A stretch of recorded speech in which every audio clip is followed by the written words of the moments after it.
سورہ فاتحہ اور درود پاک پڑھ لیجئے۔ اعوذ باللہ من الشیطان الرجیم، بسم اللہ الرحمن الرحیم، الحمدللہ رب العالمین، الرحمن الرحیم، مالک یوم الدین، ایاک نعبد و ایاک نستعین، ایاک نعبد و ایاک نستعین، ایاک نعبد و ایاک نستعین، اہدنا الصراط المستقیم صراط الذین انعمت علیہم غیر المغضوب علیہم ولا الضالین آمین۔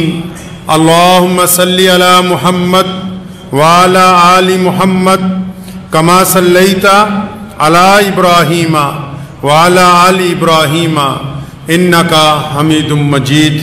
اللہم بارک علی محمد وعلی آل محمد کما بارکت علی ابراہیم وعلی آل ابراہیم انکا حمید مجید۔ مٹا دے اپنی ہستی کو اگرچہ کچھ مرتبہ چاہے،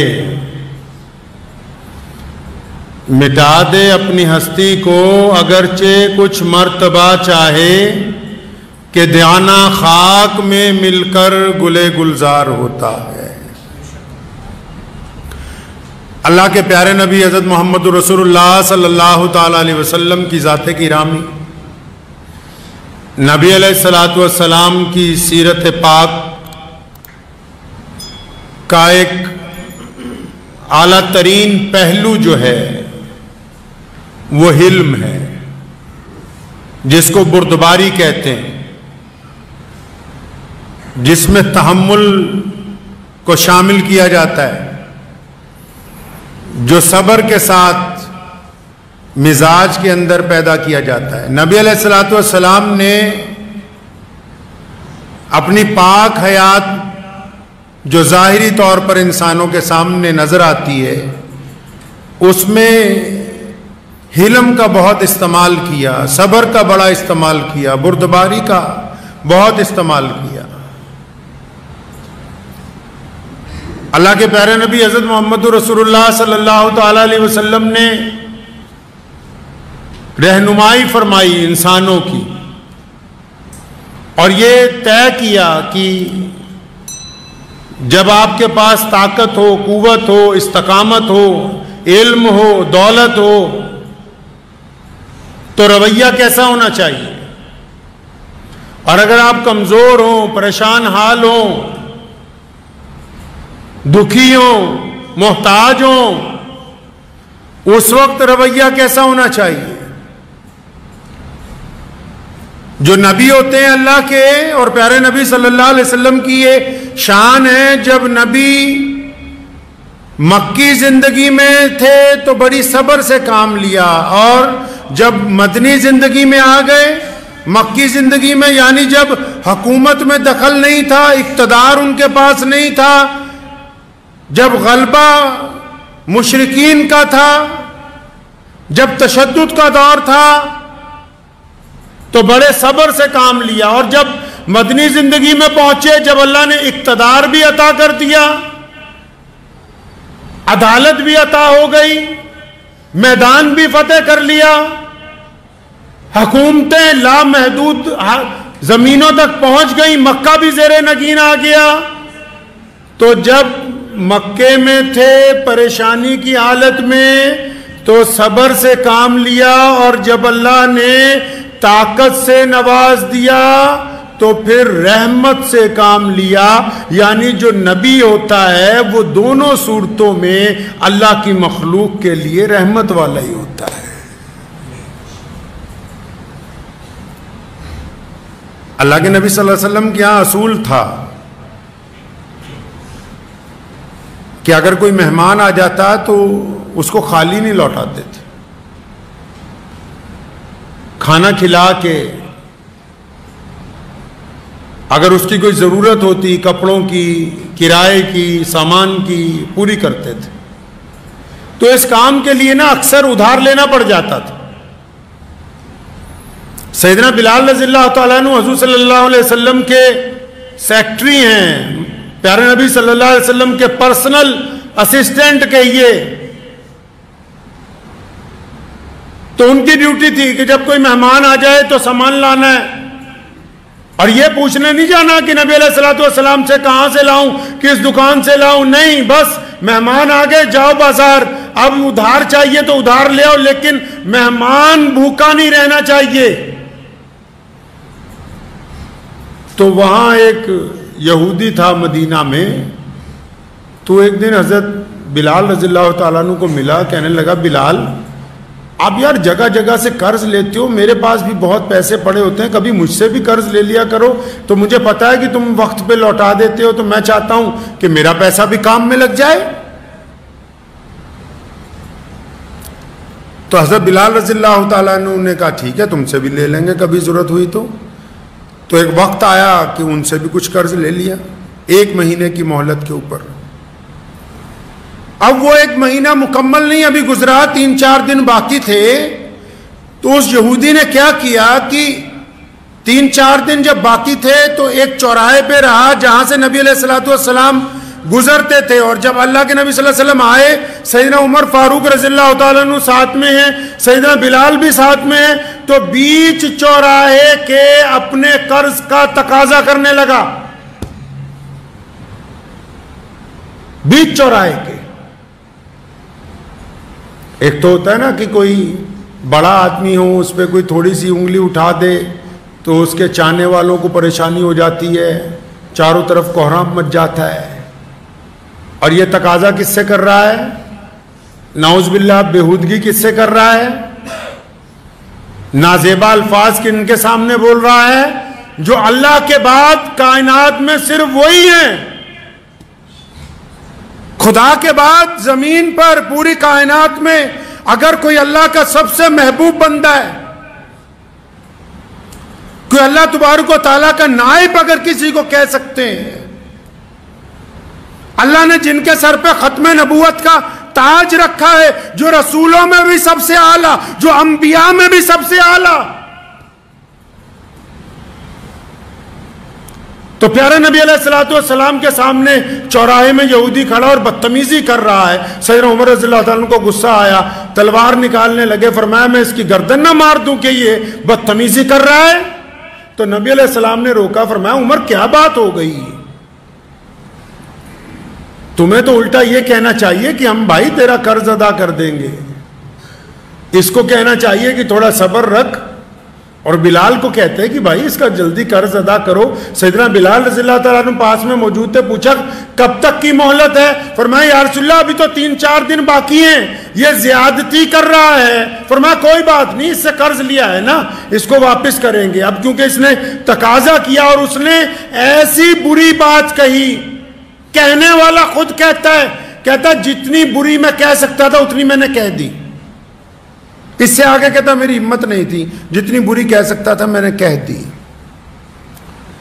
تو نبی علیہ الصلوۃ والسلام کو غصہ نہیں آیا، آپ صلی اللہ علیہ وسلم ناراض نہیں ہوئے اس سے۔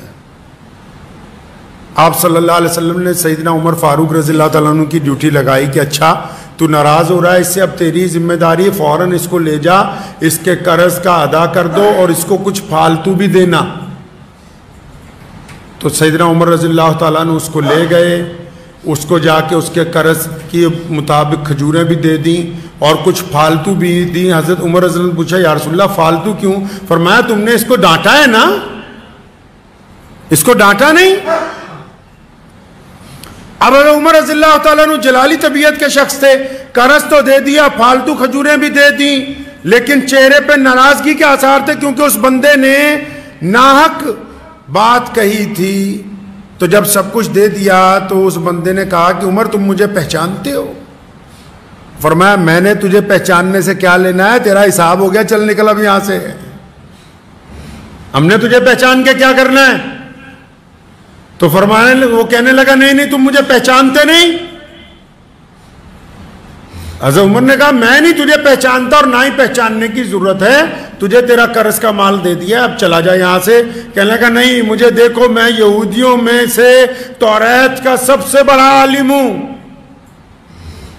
میں ابن ڈسنا ہوں، مجھ سے بڑا کوئی توریت کا عالم نہیں ہے، اور میں رسول حق کی تلاش میں تھا، ساری نشانیاں دیکھ لی، ایک نشانی باقی تھی، رونے لگا، کہتا کیونکہ توریت میں لکھا تھا کہ نبی اتنے حلم والے ہوں گے، اتنی صبر والے ہوں گے کہ اگر سامنے سے کوئی بدتمیزی بھی کرے گا تو وہ اس کی جواب اس کے انداز سے نہیں دیں گے۔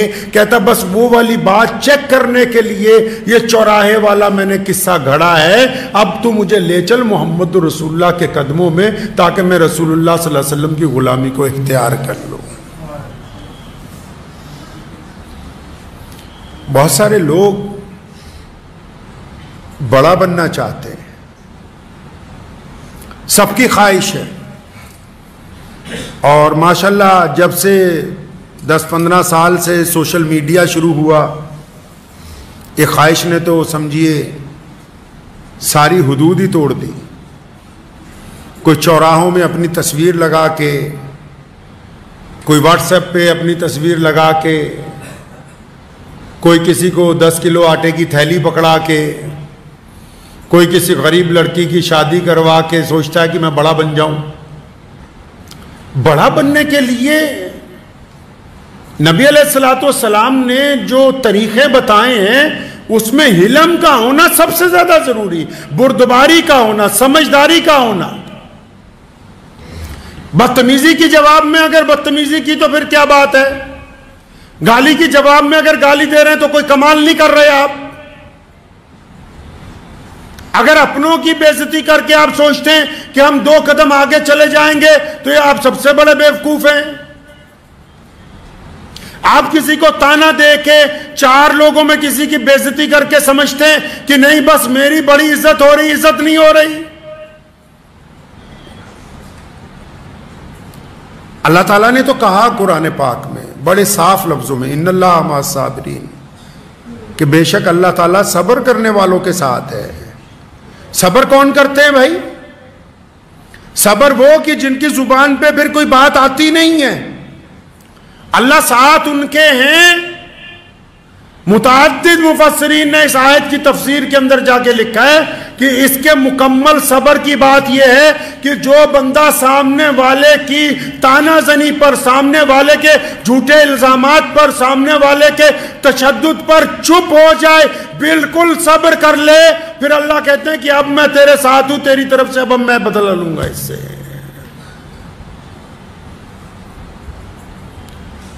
تو ہمارے ہاں کیا معاشرے میں کام ہے؟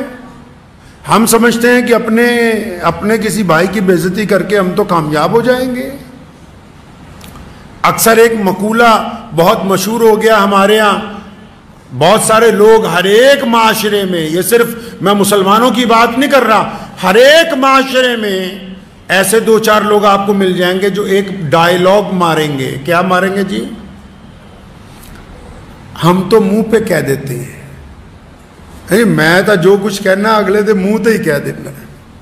اچھا جی، جو کہتے ہو منہ پہ کہہ دیتے ہو؟ تو یہ بہت بڑا فن ہے، یہ بڑی مہارت کی بات ہے کہ آپ جو کہہ رہے ہو منہ پہ ہی کہہ رہے ہو۔ بھائی کمال کی بات ہے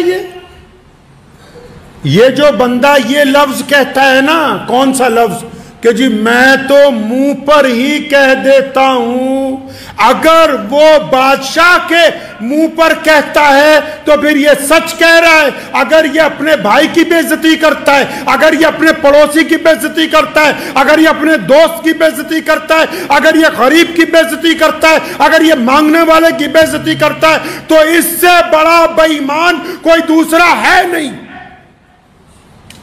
اس سے بڑا بے ایمان کوئی دوسرا نہیں ہے۔ کیا منہ پہ کہہ دیتا ہے بھائی؟ مطلب دل اتنا چھوٹا ہے، اتنا چھوٹا دل ہے کہ اگر اپنا کوئی بھائی نماز نہ پڑھتا ہو تو بیچ چوراہے کے اس کو 10 لوگوں میں ٹوکتا ہے تاکہ اس کی بے عزتی ہو جائے۔ دل اتنا چھوٹا ہے کہ اپنے اگر کسی بھائی بہن کا عیب پتہ ہو تو 50 لوگوں میں بیٹھ کے اس کی کھلی اڑاتا ہے۔ مطلب دل اتنا چھوٹا ہے کہ اگر کوئی اپنا پڑوسی کوئی ضرورت کی چیز مانگ لے تو 10 لوگوں کو بتاتا پھرتا ہے، ارے یہ منہ پہ کہنے والا نہیں ہے، یہ بدبخت کمظرف ہے، یہ بے ایمان ہے، یہ منہ پہ نہیں کہہ رہا۔ منہ پہ تو سیدنا حبیب بن زید نے کہا، بادشاہ وقت کو کہ ہم تجھے نہیں مانتے. منہ پہ کہا عمار بن یاسر نے رضی اللہ تعالی عنہ نے ابو جہل کو کہ میں تیرے طریقے کو تسلیم نہیں کرتا. منہ پر کہا سیدنا سمیہ رضی اللہ تعالی عنہ نے شہادت کو قبول کیا, کفار مکہ کے مطالبے کو منظور نہیں کیا ہے. منہ پر کہتے ہیں. اچھا منہ پر کہنے کا شوق ہے؟ اچھا پھر کہو نا منہ پہ ذرا کہہ کے بتاؤ کہ اب تک کتنی نمازیں چھوڑی. بتاؤ نا منہ پر کہ میرے بیٹے جو ہیں بدماش ہیں. بتاؤ ذرا منہ پر کہ ہمارے باپ نے فلاں کے ساتھ ٹھگی ماری تھی. بتاتے کیوں نہیں کہ ہم بدماشی کا کاروبار کرتے رہے تھے؟ بتاؤ نا منہ پر کہ میں تو 2 نمبری کا کام کرتا رہا ہوں. کیوں نہیں بتاتے کہ میں نے فلاں کی بیٹی کے ساتھ منہ کالا کیا تھا؟ کیوں نہیں بتاتے کہ میں نے فلاں کے ساتھ اتنے ہزار کی بے ایمانی کی تھی؟ بتاؤ نا کہ میں نے کس کس کی ماں بہن بیٹی کے لیے غلط ارادے دل میں پال رکھے. منہ پہ کہنے کا اگر شوق ہے تو پھر اپنی اوقات بتاؤ, اپنی اصلیت بتاؤ. اگر یہ لفظ کہتے ہو کہ ہم جو کہتے ہیں منہ پر کہتے ہیں, اس کا مطلب جھوٹ بولتے ہو. تم اپنی کمیاں تو منہ پر کہتے ہی نہیں ہو. اپنی کمیاں منہ پر نہیں کہتے ہو. منہ پر کہنے والے لوگ معاشرے کو توڑنے والے لوگ ہیں. پیارے نبی صلی اللہ علیہ وسلم سے زیادہ اللہ کے بعد کون کائنات میں عزت والا ہے؟ رسول اللہ صلی اللہ علیہ وسلم سے زیادہ کس کی تکریم ہو سکتی ہے؟ پیارے محمد صلی اللہ علیہ وسلم سے زیادہ کائنات میں کس کا ادب ہو سکتا ہے؟ پھر بھی ایک صحابی رسول صلی اللہ علیہ وسلم آتے, نوجوان آتا ہے اور آ کے کہتا ہے یا رسول اللہ میرا تو زنا کرنے کی طبیعت چاہتی ہے. آج کل ذرا کسی مولوی کو یہ بات کہہ کے دیکھو 400 فتوے ساتھ میں آ جائیں گے. اپنے کسی پیر کو کہہ کے بھیجو, کہے گا تھپڑ مارو باہر نکالو اس کو. اپنے کسی بڑے کو کہہ کے بھیجو. آج کل تو ماشاءاللہ جو پیر ہوتے ہیں, جو بڑے بڑے لوگ ہوتے ہیں, دیندار بھی ہوں چاہے, ان میں سے 99% تو وہ ہیں جن کو مرید بھی وہ چاہیے جو بہترین بڑی گاڑی والے ہوں, اچھا اے سی والا ہو. ان کو تو غریب مرید کا گھر بھی اچھا نہیں لگتا. پہلے سے ہی مشورے میں طے ہو جاتا ہے کہ کون سی کوٹھی پہ حضرت اتریں گے اور کون سی کوٹھی سے ہیلی کاپٹر میں بیٹھ کے واپس چلے جائیں گے. پہلے ہی طے ہو جاتا ہے.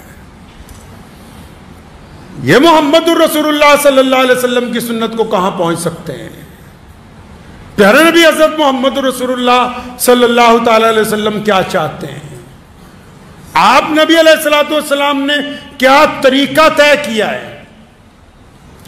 یہ طے کیا, سنو, جس طرح نماز کے لیے وضو ضروری ہے, جس طرح نماز کے لیے امام کے پیچھے نیت باندھنی ضروری ہے, جس طرح نماز کے لیے قبلے کی طرف منہ کر کے کھڑے ہونا ضروری ہے, اسی طرح اخلاق کے لیے اپنے سے کمتر آدمی کے ساتھ عاجزی سے ملنا نہایت ضروری ہے. یہ جو دیوان صاحب کو سلام کرتے پھرو نا, اس کو چمچا گیری کہتے ہیں, اس کو اخلاق نہیں کہتے. اس کو چمچا گیری کہتے ہیں. اخلاق کس کو کہتے ہیں جی؟ اپنے سے کم تر کے ساتھ.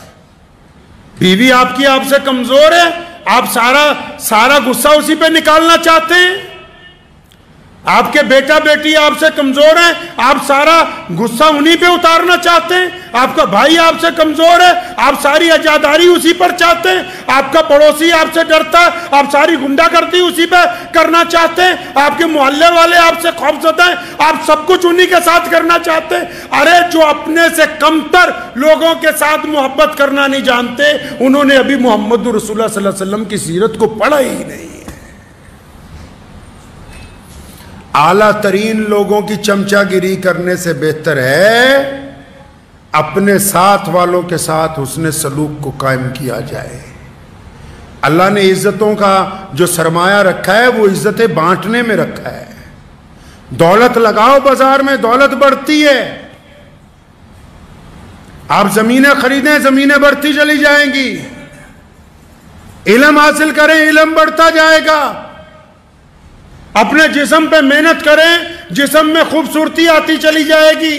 تو پھر یہ کیا بہتر ہے کہ اگر آپ عزتیں بانٹیں گے تو آپ کی عزت میں اضافہ نہیں ہوگا. جو دوسروں کی عزت چھین کر خود عزت دار بننا چاہتے ہوں وہ قیامت آ سکتی ہے, دوسرے کا مقام نہیں لے سکتے. تو ہمیشہ اس بات کو یاد رکھیں کہ یہ رسول اللہ کی سنت ہے. کیا؟ حلم اپنے اندر پیدا کرنا، بردباری پیدا کرنا، اپنے میں سنیم لانا. فوری طور پہ جواب کے طور پر جواب دے دیا تو کوئی کمال کا کام نہیں کیا ہے ہم نے. کچھ چیزیں اگر برداشت کر لی جائیں تو برداشت میں تو مزہ ہی بہت زیادہ ہے، برداشت میں تو لطف ہی بہت زیادہ ہے،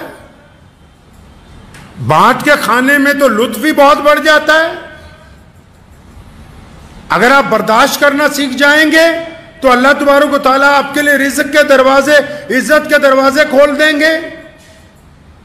تو برداشت کرنا بھی تو پیارے نبی حضرت محمد رسول اللہ صلی اللہ علیہ وسلم کی سنت ہے. اب یہ جو سنت ہے یہ بار بازار سے شروع ہونے والی نہیں ہے، گھر سے شروع ہوئی، اپنے گھر سے، اپنے اہل و عیال سے، اپنے والدین سے، اپنی بیوی بچوں کے ساتھ، اپنے پڑوسیوں کے ساتھ، اپنے بھائیوں کے ساتھ، اپنے غیر مسلم دوستوں کے ساتھ، اپنے محلے والوں کے ساتھ، یہاں سے شروع ہونے والی ہے. تو اس لیے اپنے اندر صبر کے مادے کو پیدا کریں کہ جو بندے صبر کرنے والے ہوتے ہیں بڑی ہمت والے ہوتے ہیں. صبر کرنے والا بندہ حالات سے گھبراتا نہیں ہے. بعض اوقات حالات بگڑ جاتے ہیں نا، لوگ جان کے دشمن ہو جاتے ہیں. جو ڈرپوک آدمی ہوتا ہے وہ گھبرا جاتا ہے، چھپتا پھرتا ہے. صبر کرنے والے حالات سے نہیں گھبراتے. صبر کرنے والوں کو اللہ نے ہمت دی ہوتی ہے، استقامت دی ہوتی ہے. وہ اس بات پر یقین رکھتے ہیں کہ نفع اور نقصان کا مالک اللہ ہے. اگر آپ صبر کرنے والے ہوں گے پھر اللہ کا ساتھ آ جائے گا، اللہ کی مدد آپ کے ساتھ آ جائے گی. تو ذہن نشین کر لیں اس بات کو کہ یہ پیارے نبی حضرت محمد رسول اللہ صلی اللہ علیہ وسلم کی سنت ہے کہ اگر آپ کو کسی کے اوپر تھوڑا سا بھی اقتدار حاصل ہے تو پھر اپنی عزاداری کو قائم نہ کریں. صبر کے ساتھ، حلم کے ساتھ، استقامت کے ساتھ قائم کریں. جب تھوڑا صبر سے کام لیں گے، تھوڑی محبت سے کام لیں گے تو وہی وقت جو ہے آپ کے ساتھ چلا جائے. میرے دادا حضرت مولانا مفتی محمد احمد لدھیانوی رحمۃ اللہ علیہ یہاں تشریف فرما تھے. سن 1952 یا 53 کا واقعہ ہے. تو کوئی صاحب آئے، ان کو کام وام کہیں لگا دیا تو اس بندے نے پیسے نہیں دیے تو بڑا ناراض ہوا، اس سے بھی ناراض ہوا، مفتی صاحب رحمۃ اللہ علیہ سے بھی آ کے ناراض ہوا.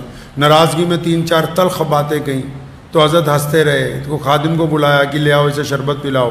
شربت پلایا، کچھ ٹھنڈے ہو گئے. پھر جب ٹھنڈے ہو گئے، غصہ اتر گیا ان صاحب کا، تو پھر دوبارہ 3-4 سخت باتیں اس لیے کہیں کہ حضرت میں تو آپ کو اتنی بری باتیں کہیں تو آپ نے جواب میں مجھے ڈانٹا ہی نہیں. پھر بعد میں دوست بن گئے. تو اگر آپ 2 منٹ خاموش رہ جائیں گے تو رشتوں کو اگر آپ جوڑ لیں گے تو اللہ تبارک و تعالیٰ آپ کو استقامت عطا فرمائے گا. اور جو رشتوں کو جوڑنے کی بات ہے، قرآن پاک میں نے کہا نا وَاعْتَصِمُوا بِحَبْلِ اللَّهِ جَمِيعًا، اللہ کی رسی کو مضبوطی سے بولو نا، پکڑ لو. اللہ کی رسی کو مضبوطی سے بس پکڑ ہی رکھی، آگے نہیں پتا کیا ہے ان کو. قرآن نے کہا اللہ کی رسی کو مضبوطی سے پکڑو، لیکن کیا کہا آگے؟ فرمایا لیکن آپس میں لڑنا نہیں، آپس میں ایک دوسرے کی ٹانگیں مت کھینچنا، ایک دوسرے پر الزام تراشی مت کرنا، ایک دوسرے کی عزتیں مت اچھالنا، فروئی مسائل کو لے کے ایک دوسرے کو سڑکوں پر ذلیل نہ کرنا، مسجدوں میں بیٹھ کے ایک دوسرے کے خلاف تقریریں مت کرنا، ایک دوسرے کے خلاف عوام کو بھڑکانا نہیں، ایک دوسرے کے خلاف لوگوں کے دلوں میں نفرت مت پیدا کرنا. اور پھر قرآن نے یہاں تک کہا کہ اللہ کی رسی کو مضبوطی سے پکڑنے والوں، اگر تم آپس میں لڑتے رہو گے تو پھر تمہاری ہوا اکھڑ جائے گی، تمہاری عزت تمہارے پاس نہیں رہے گی، ہوا اکھڑ جائے گی تمہاری. یہ کیا سمجھتے ہیں کہ اچھا آپس میں لڑنے سے صرف 2 آدمیوں کی گفتگو بند ہوتی ہے؟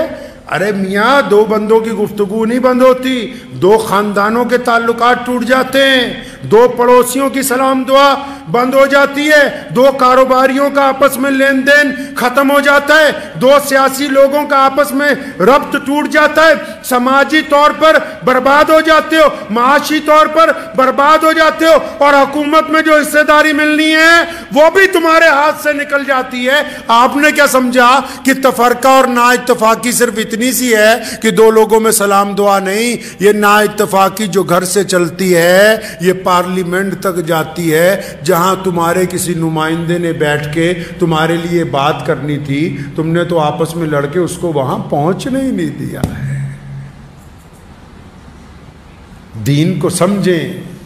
پیارے نبی حضرت محمد رسول اللہ صلی اللہ تعالی وسلم نے جو ہمیں دین عطا فرمایا وہ بہترین نظام کائنات کا صرف نماز پڑھنے سے، روزہ رکھنے سے، حج کرنے سے، زکوٰۃ دینے سے دین مکمل ہونے والا نہیں ہے۔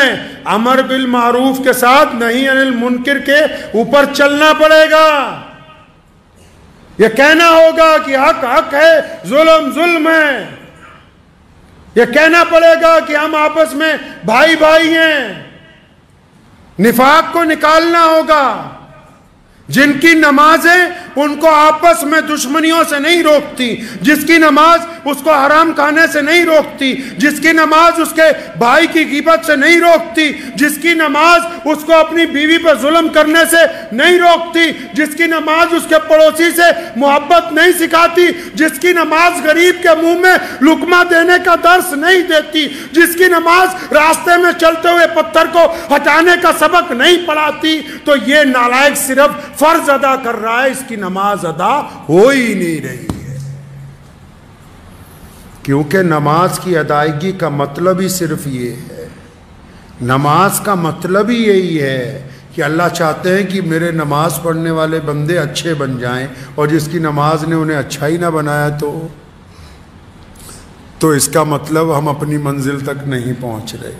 تو دعا کیجئے، وقت بھی ہو گیا ہے کہ حالات جیسے تیسے بھی ہوں صبر سے کام لینا ہے۔ لیں گے انشاءاللہ؟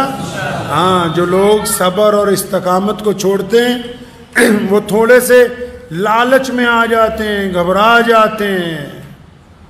ابھی ایک ہمارے کشمیر کے سابقہ وزیر اعظم غلام نبی آزاد صاحب نے بیان دیا کہ ہم تو پہلے سے غیر مسلم تھے، بعد میں مسلمان ہوئے، کیونکہ ان کو ظاہری طور پر اقتدار کی کرسی چاہیے۔ تو انہوں نے سوچا کہ مذہب سے زیادہ اچھا تڑکا کسی اور چیز کا تو لگ نہیں سکتا ہے۔